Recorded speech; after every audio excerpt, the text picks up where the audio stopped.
have nothing. We didn't go until you need groceries.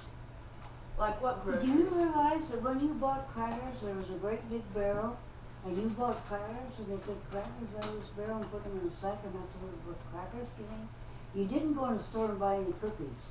So There what wasn't did you such a go? thing. What did you go to the store for? Sugar, flour, Oh. matches.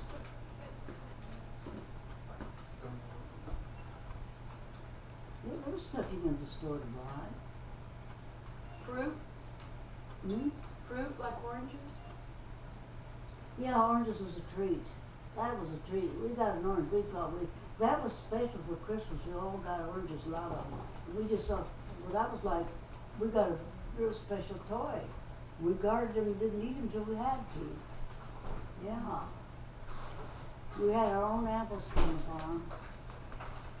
Dad always liked bananas. He always had bananas. He goes to sales and he'd come home with a bunch of bananas and oysters. We always had a lot of oysters. I grew up on oysters and I love fried oysters and everything. Oysters too. Did you ever eat crawdads? No. No. That's a southern dish. Well, there's many streams and creeks around Indiana. Yeah, but it has to be warm water. Oh. Mm. Fish. Did you guys go fishing? Oh, yes. That little ditch, even ditch down here, winters come here. You kids used to fish in that and had sunfish. There's no sunfish in these ditches anymore. No. But you used to eat fish a lot as a kid? Oh, yeah, we had fish. Dad loved fish. The whole family, we liked fish. We had fish 2 or 3 times a week. Go down there So and fish. what kind of fish? Sunfish. They're just I don't know how to describe them, but they're sunfish. Not very big. No, about like big sunfish would be about, take this much off of here, and they would be just about the size of my hand here. They're just gold and didn't take long to clean them.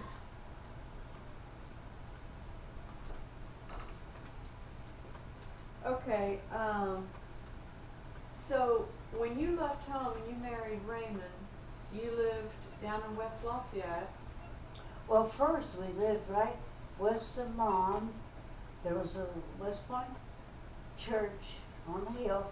Then you went down off the hill and right down, there was a little house on that road. And there's where we farmed. You lived with Marie Gross, Marie and somebody. Marie Phoebus. Marie Gross Phoebus. She was about 60 years old that time. That was Raymond's oldest sister, and there was 11 kids. Why are you writing that all down? Marie and Fred Gross, yeah. The old Fred Marie said, I need some wood in the morning for the cook stove. And old Fred would go out and be back in a few minutes and said, you didn't cut much wood. He said, I got enough for you to get to breakfast. She said, well, it's winter, I need fire. Well, I'm not cutting any wood for the rest of the day because I might die in the night and I'm cutting the wood for the other guy. And he meant it. I used to laugh when he said, oh, Marie was so disgusted with him. So did she go out and cut the wood? No. Oh. He'd finally get up in the morning and go out and cut a little wood after he ate breakfast. Fred was a good drinker too. But, you know, men in that day and age drank a lot and they wanted the corn whiskey. That's why the Kentuckians came up here and worked, because everybody around here, Dad liked their corn whiskey. Mama never allowed a whiskey bottle in the house. But us kids would go out in the bar and we'd find Dad's whiskey bottle and we sampled it. Oh. Wow. Wow. Then Dad said, you kids been my whiskey? You got whiskey? Where is it? We weren't going to say yeah until beaten. Okay, so you had Marcella at Lafayette Hospital. Well, I lived at White Hotel. When I and Raymond split, When I and Raymond split, I told him I was pregnant with Marcella, and he said, "This is mine." And I was with him all the time, it had to be, and I said, "What?" We never discussed having kids. He was the youngest of 11, he didn't want no kids. And I had a big family, and I just took granted you have kids when you get married. So when I waited 3 months to make sure I was really pregnant, and then when I told him, he said, "It isn't mine." I said, "What? It isn't mine." And Marie heard him. His oldest sister was 60. She said, "Marian, you come and live with me until the baby's born."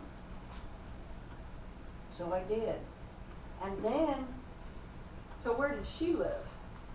Rossville, and then she was originally from Monon, but then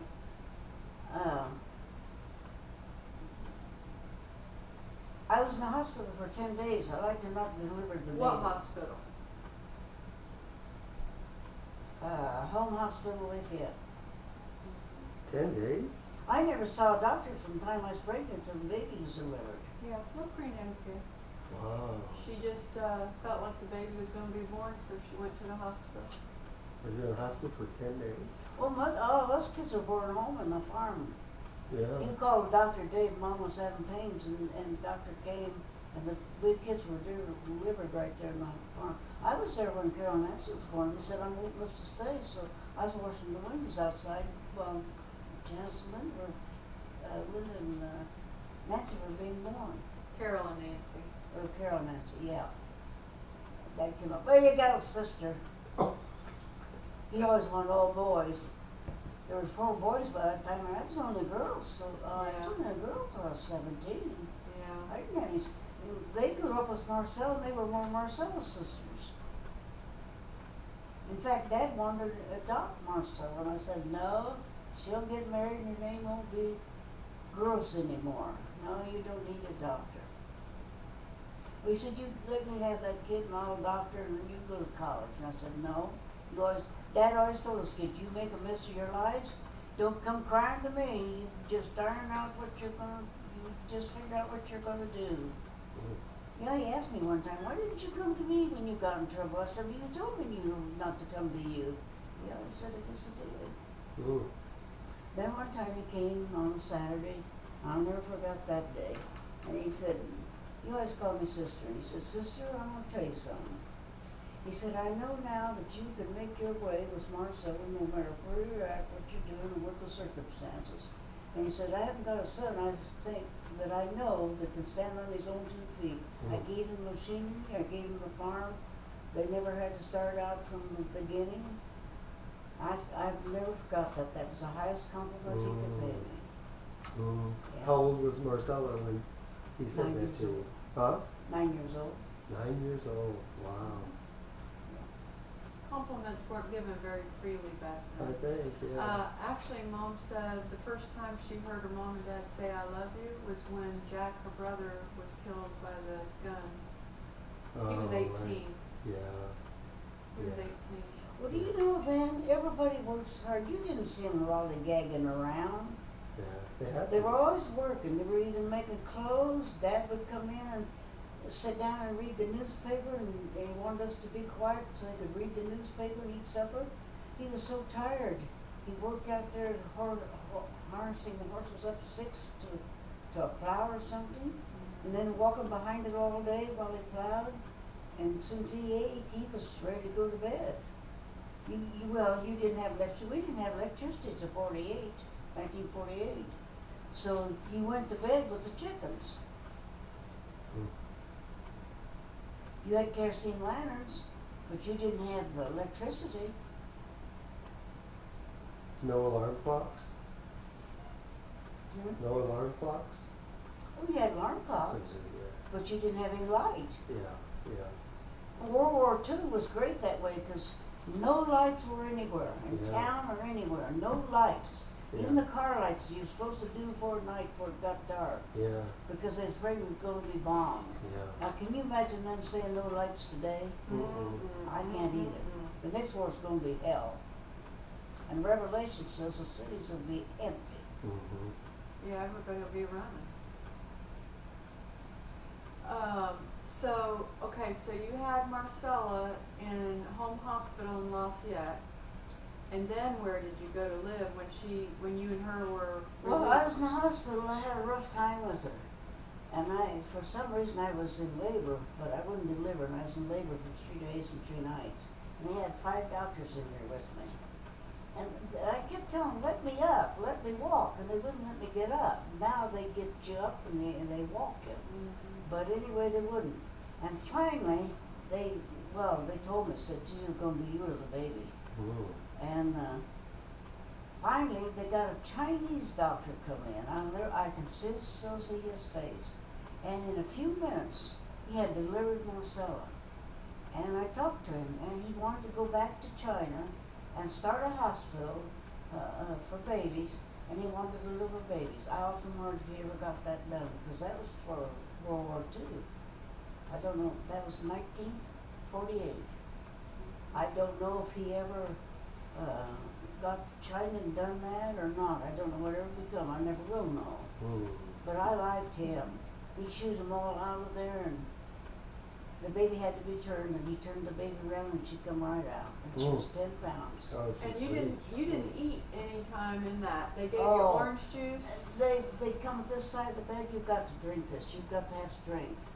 Give me a glass of orange juice. I drink it, turn my head this way, and throw it up, and lay back down. A few minutes, and we're back with another glass of orange juice. That went around for 2 days. I was sick. I was sick. I didn't think I'd ever make it. Well, she had to be turned. And she was a big baby. Well, all the kids were. All I the think she kids. was like 9 pounds. All the kids were big. And this one was first. She just Yeah. goes, "Hello, I have a baby." Oh my goodness. Before ultrasounds. Okay, so when you and Marcella were released from the hospital, where did you go live? Raymond, while I was